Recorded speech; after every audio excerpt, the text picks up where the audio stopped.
So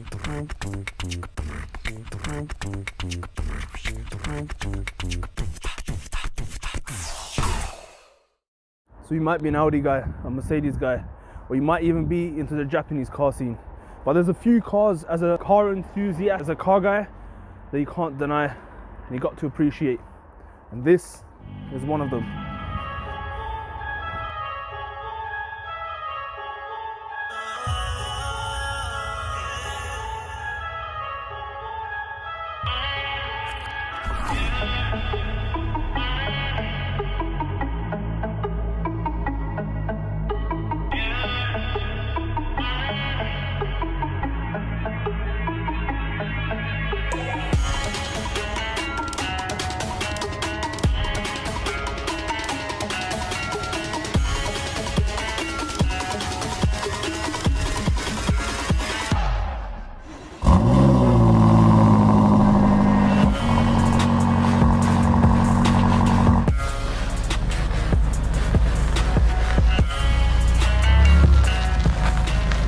So the M5 Competition comes with 617 brake horsepower, around 750 Newton meters of torque, and it's a 4.4 litre twin turbo V8, beastly one at that.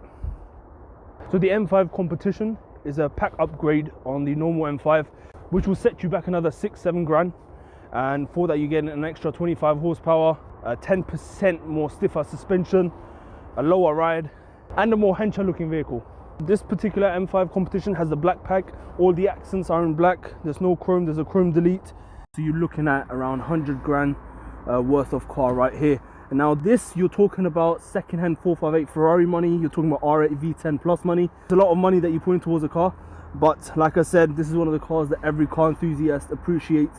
So it's definitely worth the money, definitely worth the fun.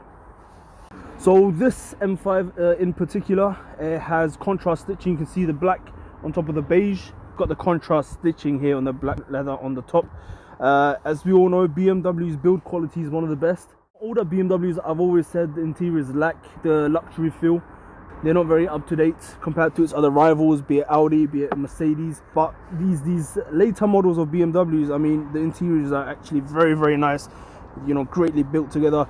I remember when I used to have my BMW E92, I spoke to one of the guys at the BMW dealership. I asked him, why do you always keep the interior lights are always amber, they're always orangey colored? And then he said, because our focus is on driving. That color has proven to be the least distractive to a person's eyes. That's what they say, the BMW is the ultimate driving machine and their main focus is driving. But obviously now you can see they're upping their game in the interior as well, not just exteriors and driving. So certain things that is exclusive to BMW's M5 models. So you have your own two custom driver buttons here, M driver buttons, which help you control your personalized settings. For example, if you want to go straight into a race mode, you can press, you know, M2 for example. There will be your personalized setting, or you can press M1 to engage one of the other settings which you have configured yourself on this car. You can see you have the M stitching on the steering wheel, which carries on onto the seat belts. It looks very nice. This car also has the safety tech pack. You can see at the front it has a radar, it controls the distance, has lane assist, and has a few other options. This car is very, very highly spec'd. I was speaking to the owner, one of the highest spec'd M5 competitions that you can get. So these are your setup buttons. With here you can control the suspension, steering and engine. This is the exhaust button whereby you can open or close the flap. And obviously if you don't want your neighbors waking up in the morning, you will have that closed, but if you're cruising down the road, then you will keep that on. That's the parking button and the 360 camera. Compared to the standard 5 Series, both the M5 and M5 Competition have an upgraded digital touch display with these very nicely finished gloss black instrument knobs. It also features a wireless charging pad for your mobile phones just down here. This M5 Competition has been spec'd with a sunroof, and the headliner here has been finished in beautiful Alcantara. It feels and looks amazing. The headrests feature the M5 badges, which light up when you exit or enter the car at night. And although it's a small detail, it makes all that difference to an exclusive car that this is. And if all this wasn't enough, this M5 Competition also comes with soft closed doors. The question remains, how does this M5 Competition feel on the road?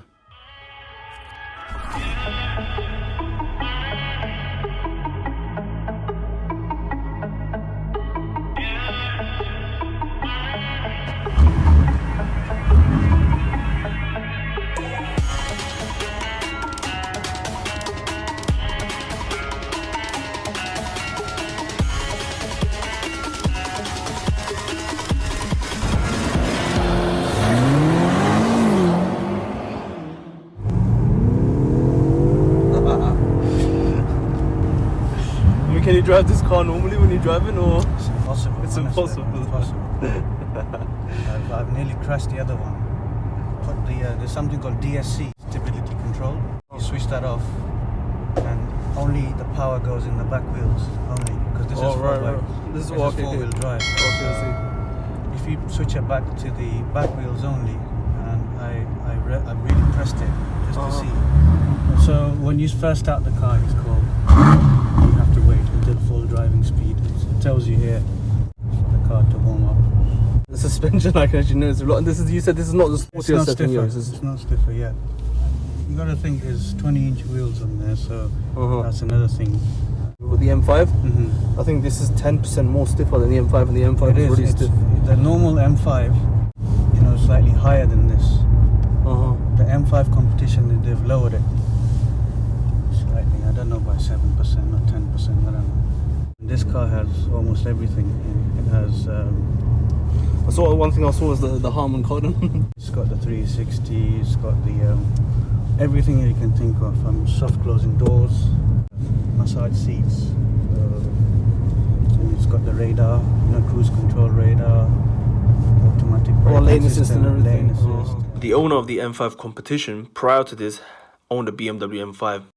And before he bought that car, he actually spec'd a E63. He put down the deposit, the car was going through the manufacturing stage, and Mercedes made a mistake. They didn't put in the bucket seats that he opted for, and that is the reason he decided not to go ahead with the purchase and bought a Bmw M5 instead. It's funny, eh? Mercedes lost out on a sale purely because of a set of seats. So, to wrap it all up, the Bmw M5 Competition is nothing less than a beast.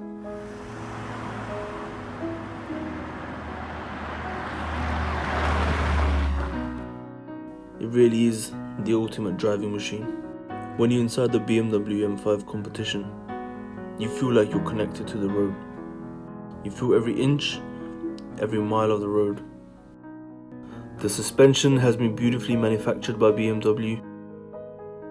Stiff, it's hard, but at the same time, it's comfortable.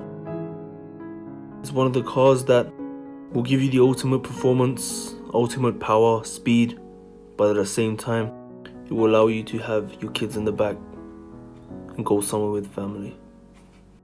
I get it now. Why there's people in the world who buy these Super Saloon, Super Sedans instead of the two-seater supercars. Simply because they offer you best of both worlds. What else do you need? And you know why this is sad?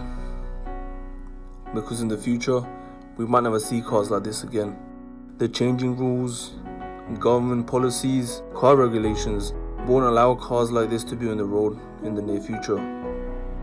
We might be the last generation to witness cars like this. Fueled engines, crazy exhaust sounds, V8s, V10s, V12s. The future is definitely going to be very different, especially for cars. So whilst we can, let us enjoy cars like this.